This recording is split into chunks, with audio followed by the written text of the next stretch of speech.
पंडित जवाहरलाल नेहरू ने कहा मत जाओ, तो सीतामढ़ी में मां जानकी का भी भव्य मंदिर का निर्माण ये एनडीए की बीजेपी की सरकार करवा रही है। अब यूपी में दंगा नहीं, सब चंगा है। कांग्रेस के लोग आज आवश्यकता पड़ती है कैसे इन लोगों ने बिहार के ही पुत्र से सीताराम केसरी को अपमानित किया था। यही तो कांग्रेस है।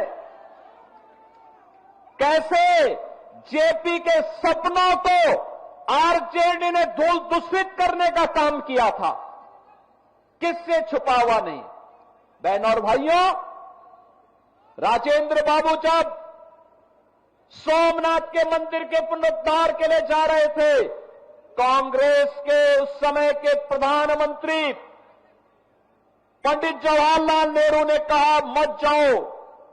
उन्होंने कहा सोमनाथ के मंदिर के लिए, उन्होंने कहा नहीं जाना है, मंदिर का पुनरुद्धार नहीं होना है। राजेंद्र बाबू ने कहा कि मैं बिहार में जन्मा हूं और सोमनाथ भारत के गौरव का प्रतीक है, पहला द्वादश ज्योतिर्लिंगों में पहला ज्योतिर्लिंग है। आवश्यकता पड़ेगी अपने पद से इस्तीफा दूंगा, लेकिन सोमनाथ के मंदिर के पुनरुद्धार कार्यक्रम में जरूर जाऊंगा। यह है बिहार, और बिहार ने साबित कर दिया, बिहार ने साबित कर दिया कि जिन लोगों ने राम मंदिर के रथ को रोका था, जिन लोगों ने सुप्रीम कोर्ट में एफिडेविट दाखिल करके कहा था कि राम काल्पनिक है, बिहार की जनता ने उनको खारिज किया और प्रधानमंत्री मोदी जी के नेतृत्व में आज अयोध्या में भव्य राम मंदिर का निर्माण हो गया है। आज आप अयोध्या जाएंगे, कितना सुंदर मंदिर बना है, दुनिया का सुंदरतम मंदिर, सुंदरतम मंदिर, सबसे भव्य मंदिर। और अगर अयोध्या में भगवान राम का मंदिर बन रहा है, तो सीतामढ़ी में मां जानकी का भी भव्य मंदिर का निर्माण ये एनडीए की बीजेपी की सरकार करवा रही है। बहनों और भाइयों, भगवान राम मां जानकी को लेकर के जिस मार्ग से अयोध्या गए थे, उस मार्ग को भी ये एनडीए की सरकार राम जानकी मार्ग के रूप में बना रही है। 6155 करोड़ रुपए दे दिए हैं, कार्य युद्ध स्तर पर चल रहा है। अब बिहार अपनी पहचान के लिए मोहताज नहीं है।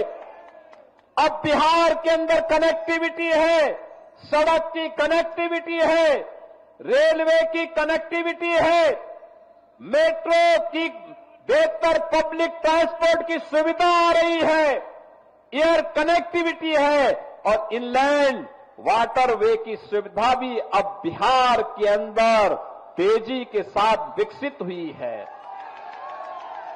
अब बिहार के अंदर स्कूल बन रहे हैं, कॉलेजेस बन रहे हैं, इंजीनियरिंग कॉलेजेस बन रहे हैं, मेडिकल कॉलेजेस बन रहे हैं। अब अन्नदाता किसान को किसान सम्मान निधि का लाभ मिलता है, गरीब को राशन मिलता है, आजीविका बहनें ड्रोन दीदी बन करके आर्थिक स्वावलंबन के मार्ग पर अग्रसर हो रही हैं और 75 लाख बहनों को आर्थिक स्वावलंबन की ओर अग्रसर करने के लिए नीतीश बाबू के नेतृत्व में उन्हें पहली किस्त जारी हो गई है। बहनों और भाइयों, ये एनडीए है, बोलता कम है, करके दिखाता है। ये झूठे वायदे नहीं करता, पहले करता है फिर बोलता है। हमने कहा था ना कि रामलला हम आएंगे, मंदिर वहीं बनाएंगे, हो गया ना। एनडीए ने कहा था ना यूपी में कि आएंगे, माफिया राज यूपी का समाप्त करेंगे, दंगे फसाद समाप्त करेंगे। बहनों और भाइयों, 8.5 वर्ष में एक भी दंगा नहीं हुआ। और अगर किसी ने दंगा करने का साहस किया तो उसको तो जेल के अंदर ठोसा ही, उनकी पूरी प्रॉपर्टी भी कब्जे में लेकर के गरीबों के आवास बना दिए गए। अब यूपी में दंगा नहीं, सब चंगा है। अब यूपी में दंगा नहीं कर सकता कोई। पर्व और त्योहार के पहले, दंगाई के पहले की उसको बता दिया जाता है कि भाई दंगा करोगे तो खानदानी पूरी प्रॉपर्टी भी जाएगी, कहीं भीख भी नहीं मिलेगी। बहनों और भाइयों, और हमने कहा था ना, माफिया राज सदैव के लिए समाप्त करेंगे और बहुत अच्छे ढंग से उनके जहन्नुम के टिकट काटे गए। बहुत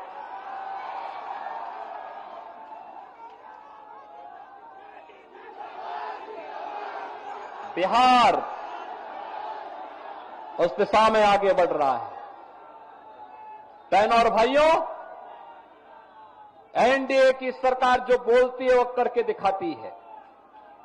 हर प्रकार की सुविधा हर गरीब के लिए, हर गांव के लिए, हर किसान के लिए, हर नौजवान के लिए, हर बहन और बेटी के लिए, और इसके लिए प्रधानमंत्री मोदी जी के नेतृत्व में 11 वर्ष में एक भारत श्रेष्ठ भारत की तर्ज पर पूरे भारत को और विकसित भारत बनाने की दिशा में जो कार्य प्रारंभ हुए हैं, विकसित भारत के लिए जो मैंने कहा, विकसित बिहार चाहिए और विकसित बिहार के लिए एनडीए की सरकार फिर से चाहिए। और इसके लिए आप सभी का आह्वान है। 8 विधानसभा क्षेत्र हैं सीवान जनपद में, और रघुनाथपुर के उत्साह को देख करके तो मैं कह सकता हूं कि रघुनाथपुर में तो लोगों ने कह दिया कि खानदानी माफिया को फिर से नहीं आने देना है। और मैं कह सकता हूं कि सीवान की सभा को भारी बरसात के बावजूद मैं कह सकता हूं कि सीवान की जनता ने तय कर दिया है कि सीवान के साथ साथ जितनी भी हमारी विधानसभाएं हैं, दरोदा है, बड़हरिया है और अन्य 8 विधानसभाओं में एनडीए का परचम लहराएगा। इंडी गठबंधन गर्त में जाएगा।